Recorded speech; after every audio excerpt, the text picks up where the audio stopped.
তো বন্ধুরা, আপনাদের সামনে নিয়ে চলে এসেছি জটিল সুদ অধ্যায়ের 2 নম্বর ভিডিও।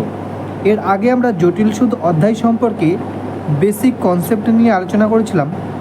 তো যারা এই ভিডিওটি দেখছেন তারা অবশ্যই এর আগের ভিডিওটি দেখে আসবেন, তারপরে এই ভিডিওটি দেখবেন, তাহলে ভালো করে বুঝতে পারবেন। তো আগের ভিডিওটির লিঙ্ক এই ভিডিওর ডেসক্রিপশন বক্সে দেওয়া থাকছে, আপনারা অবশ্যই ওই ভিডিওটি ভিজিট করবেন। তো শুরু করছি আজকের ভিডিও। তো প্রথম প্রশ্নে বলেছে, সুদ 6 মাস অন্তর দেওয়া হলে 1200 টাকার 10% হারে 1 বছরের চক্রবৃদ্ধি সুদ ও সরল সুদের পার্থক্য কত টাকা? তো এখানে আসল কত টাকা? 1200 টাকা। তো আমরা 1200 টাকাটা লিখে নিলাম। তো এই 1200 টাকাটা খাটছে কত পার্সেন্ট হারে? 10% হারে। কিন্তু এখানে সুদ 6 মাস অন্তর বলেছে, তার মানে 1 বছরের হিসাব হবে কবার? দুবার। 6 মাস অন্তর হিসাব করলে 1 বছরে দুবার হিসাব হবে। তাই সুদের হারটাও 10% থেকে ভেঙে দুভাগে ভাগ করে নিয়ে আমরা কী করে নেবো? 5% করে নেব। এখন আমরা জানি যে 1 বছরে হিসাব করলে আমরা জানি যে 1 বছরকে দুভাগে ভাগ করতে হবে, কেননা 6 মাস অন্তর হিসাব করলে 1 বছর এর মধ্যে দুবার হিসাব হবে। তাই আমরা দুবার হিসাব করব বলে আমরা প্রথম 6 মাস এবং দ্বিতীয় 6 মাস বলে লিখে নিলাম, যে প্রথম 6 মাস এবং দ্বিতীয় অংশ, প্রথম অংশ এবং দ্বিতীয় অংশ। তো এবার যেহেতু টাকাটা 1200 টাকা এবং 5% হারে খাটছে, তাহলে 1200 টাকার 5% কত টাকা? 1200 টাকার 10% যদি 120 হয়, তাহলে 5% অবশ্যই 60 টাকা হবে। এটা হচ্ছে আসল থেকে পাচ্ছি সুদ। তাহলে প্রথম বছর আসল থেকে, প্রথম বছর না, প্রথম 6 মাসে আসল থেকে 60 টাকা সুদ পাবো এবং দ্বিতীয় 6 মাসেও প্রথম থেকে 60 টাকায় সুদ পাবো।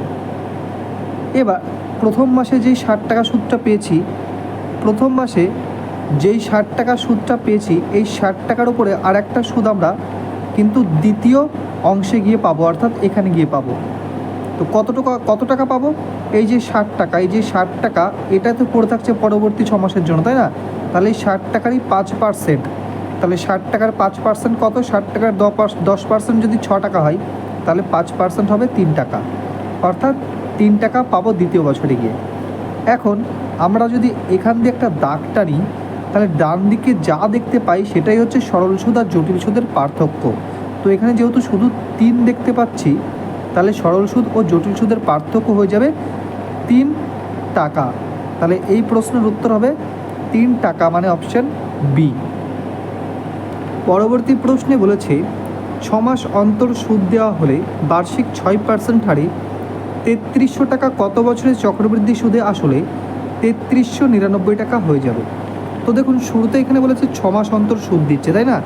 তাহলে সুদের হারটা 6 মাস অন্তর যেহেতু দিচ্ছে, তাই সুদের হারটায় 6%টা হয়ে যাবে কত? 6-এর অর্ধেক, 3%। এবার দেখুন, এই যে 3300 টাকাটা খাটাচ্ছে, সে 3300 টাকা কত হয়ে যাচ্ছে সুদে? আসলে 3399 টাকা। তাহলে 3399 টাকাটা আমরা লিখে নিই প্রথমে। তো 3399 টাকা হয়ে যাচ্ছে সুদে আসলে, যেটা কিনা শুরুতে ছিল আসল হিসেবে 3300 টাকা। তাহলে এখানে শুধু সুদ বৃদ্ধি পাচ্ছে কত টাকা? সুদ বৃদ্ধি পাচ্ছে 99 টাকা। এখন জানতে চেয়েছে যে কত বছরে, অর্থাৎ কত বছরে চক্রবৃদ্ধি সুদে আসলে 3399 টাকা হবে, মানে আমার এই 99 টাকা সুদ হতে কত বছর লাগবে, এটাই জানতে চেয়েছে। তো আমরা একটু ভেঙে হিসাব করার চেষ্টা করি। তো দেখুন, ইনভেস্ট করেছিল 3300 টাকা, তাই তো? এবার এটা যদি প্রথম 6 মাসে পেয়ে যাই তাহলে ভালো, যদি প্রথম 6 মাসে না পাই তাহলে দ্বিতীয় 6 মাসে পাবো। তাহলে দ্বিতীয় 6 মাসে পেলে টোটাল 1 বছর হয়ে যাবে। এবার আমরা ভেঙে হিসাব করি, এই 3300 টাকা কত পার্সেন্ট হারে কাটছে? 3% হারে, তাই না? তাহলে 3300-এর 3% কত? 99। এবার দেখুন, যেই প্রথম অংশ দিয়ে আমরা অঙ্কটা করার চেষ্টা করছি, তখন প্রথম অংশেই আমরা 99 টাকা সুদ পেয়ে যাচ্ছি। তাহলে এই যে প্রথম 6 মাসে আমরা 99 টাকা সুদ তো পেয়ে যাচ্ছি, তাহলে আর দ্বিতীয় 6 মাসে যাওয়ার কোনো প্রশ্নই আসে না। তাহলে প্রথম 6 মাস মানে 1 বছরের মধ্যে হাফ ইয়ার, অর্থাৎ 1/2 বছরে আমরা সুদটা 99 টাকা পেয়ে যাচ্ছি। তাই এই প্রশ্নের উত্তর হবে 1/2 বছর বা 6 মাস বা অর্ধেক বছর। নেক্সট কোশ্চেনে বলেছে চক্রবৃদ্ধি সুদে কোনো আসল 4 বছরে দ্বিগুণ হয়, কত বছরে 4 গুণ হবে? তো আসল মনে করুন 1 টাকা, এই 1 টাকাটা আসল হলে সুদে আসলে হয়ে যাচ্ছে দ্বিগুণ, অর্থাৎ হয়ে যাচ্ছে ক টাকা? 2 টাকা। সময় নিচ্ছে কত বছর? সময় নিচ্ছে 4 ইয়ার, 4 ইয়ার্স সময় নিচ্ছে। তাহলে 4 বছর যদি সময় নেয় দ্বিগুণ হতে, তাহলে এই 2 টাকাটা আমি যদি আবার ব্যাংকে রেখে দিই, তাহলে এই 2 টাকাটা নিশ্চয়ই আবার দ্বিগুণ হবে 4 বছরেই। তাহলে দ্বিগুণ হলে কত হয়ে যাবে? সেটা 4 টাকা হয়ে যাবে। তো দেখুন এখানে তো সেটাই জানতে চেয়েছে যে কত বছরে 4 গুণ হবে। তো দেখুন, তো শুরুতে ছিল 1 টাকা, এখন সেটা হয়ে গেছে 4 টাকা, অর্থাৎ 4 গুণ। তো কত বছর সময় লাগলো? প্রথম 4 বছর, তারপরের 4 বছর, মোট 8 বছর সময় লাগলো। তাহলে এই প্রশ্নের উত্তর কত হবে? 8 ইয়ার্স। তাহলে অপশান সি হয়ে যাবে এই প্রশ্নের সঠিক উত্তর। তো দেখুন এই কোশ্চেনে বলেছে 10,000 টাকা 2 বছরের চক্রবৃদ্ধি সুদ ও সরল সুদের পার্থক্য 25 টাকা হলে বার্ষিক সুদের হার কত?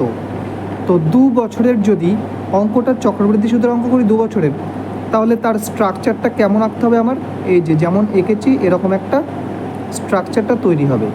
তো আমরা কি জানি যে 10,000 টাকার থেকে প্রথম বছরে একটা সুদ পাবো সরল সুদ, এবং দ্বিতীয় বছরে একটা সুদ পাবো সেটা হচ্ছে সরল সুদ। আর প্রথম বছরে যে সুদটা পেয়েছি এই সুদটার ওপর থেকে একটা পার্সেন্টেজ আমরা দ্বিতীয় বছরে গিয়ে পাচ্ছি কত টাকা? 25 টাকা। কারণ এখানে কি বলেছে যে সরল সুদ ও জটিল সুদের পার্থক্যই বলেছে 25 টাকা। তো আমরা জানি যে 25 টাকাটা বসলে ঠিক এইখানেই বসবে, তাই না? তবেই তো সরল সুদ আর জটিল সুদের পার্থক্য 25 টাকা হবে। তাহলে 25 টাকা হচ্ছে এটা। এখন আমরা অপশান টেস্ট করি।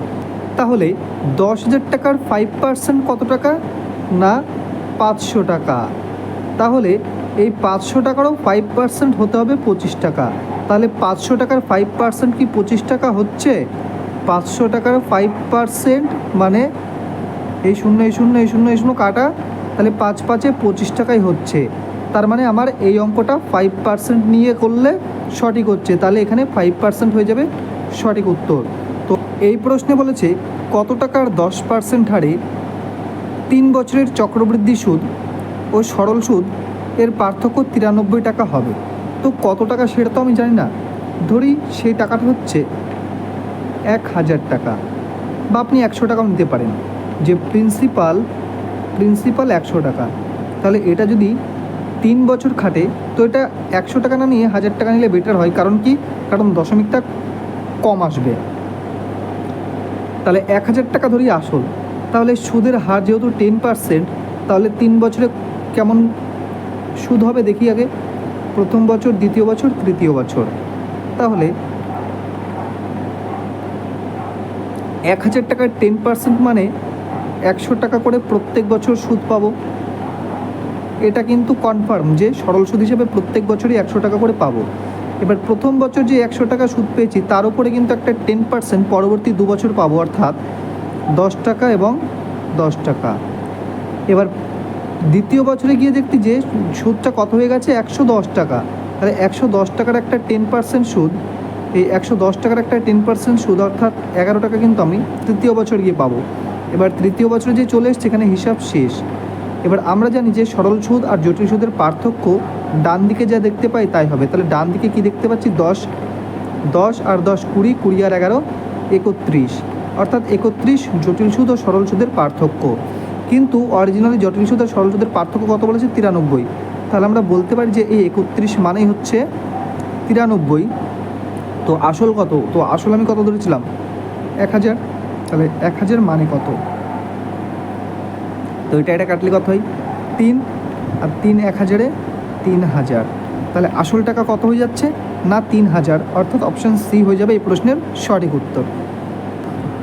পরবর্তী প্রশ্নে বলেছে কিছু পরিমাণ টাকা 3 বছরে সমূল চক্রবৃদ্ধি 800 টাকা এবং 4 বছরে সমূল চক্রবৃদ্ধি 840 টাকা হলে চক্রবৃদ্ধি সুদের হার কত? তো দেখুন 3 বছরে 800 টাকা হয়েছে আর 4 বছরেই সেটা হয়ে গেছে 840 টাকা। আচ্ছা, 3 বছর থেকে 4 বছর যেতে আমার কত বছর অতিক্রম করতে হয়েছে? 1 বছর।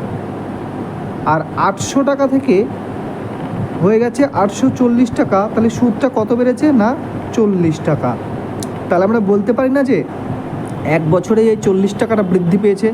তাহলে এক বছরে 40 টাকাটা বৃদ্ধি পেয়েছে কোন টাকার ওপরে? এই 800 টাকা থেকে যেহেতু 840 টাকা হয়েছে, তাহলে এই 800 টাকার ওপরেই বৃদ্ধি পেয়েছে 40 টাকা এক বছরে। তাহলে এক বছরে বৃদ্ধি পেয়েছে 40 টাকা, এটা পার্সেন্টেজে পরিণত করতে হবে। তাহলে এই দুটো শূন্য কাটা, 5 8 40, তার মানে 5% সুদের হার। তাহলে এই প্রশ্নের উত্তর হয়ে যাবে অপশান সি। পরবর্তী এই প্রশ্নে বলেছে কোনো আসলের 5% হারে 2 বছরের চক্রবৃদ্ধি সুদ ও সরল সুদের পার্থক্য 6 টাকা হলে আসলের পরিমাণ কত টাকা? আচ্ছা, অঙ্কটা যেহেতু 2 বছরের চক্রবৃদ্ধি সুদ, তাহলে স্ট্রাকচারটা আমরা যেটা এঁকেছি স্ক্রিনে, এটা হচ্ছে স্ট্রাকচার হবে। এটা হচ্ছে আসল, এটা হচ্ছে প্রথম বছর, এটা হচ্ছে দ্বিতীয় বছর। এবার পার্থক্য যেহেতু 6 টাকা, তাই 6 টাকাটা কোথায় বসা উচিত? নিশ্চয়ই এখানে। এবারটাই যেহেতু অঙ্কটা 5%-এর উপরে নির্ভর করে হচ্ছে, তাহলে এই প্রথম বছর যেই সুদটা পেয়েছি তারই তো 5%, এই 6 টাকা, তাই না? তাহলে 5%-এর মান যদি 6 টাকা হয়, তাহলে 100%-এর মানটা কত হবে? 5 20 100, অর্থাৎ 6 2 12 মানে 120। তাহলে এখানে কত হবে? 120। এবার এই যে 120 টাকাটা সুদ পেয়েছি, এটা কিন্তু আসল থেকে প্রথম বছর পেয়েছি। কত পার্সেন্ট ইন্টারেস্টে পেয়েছি? 5%। তাহলে এই 120 হচ্ছে 5%-এর মান। তাহলে 5% মানে যদি 120 হয়, আমার 100% মানে কত? তাহলে 5 20 100, তাহলে 120 আর এই 20 গুণ করলে হয় কত? 12 2 24 আর দুটো শূন্য, অর্থাৎ 2400 টাকা। তাহলে আসল কত? 2400 টাকা। তাহলে অপশান বি হয়ে যাবে এই প্রশ্নের সঠিক উত্তর। এই প্রশ্নে বলেছে একটি শেয়ারের দাম প্রথম বছর 10% হারে বৃদ্ধি এবং তারপর 2 বছর যথাক্রমে 5% ও 4% হারে হ্রাস পায়। যে শেয়ারের বর্তমান দাম 10,000 টাকা, 3 বছর পর কত টাকা দাম হবে? তো এক্ষেত্রে আমাদের কি করতে হবে?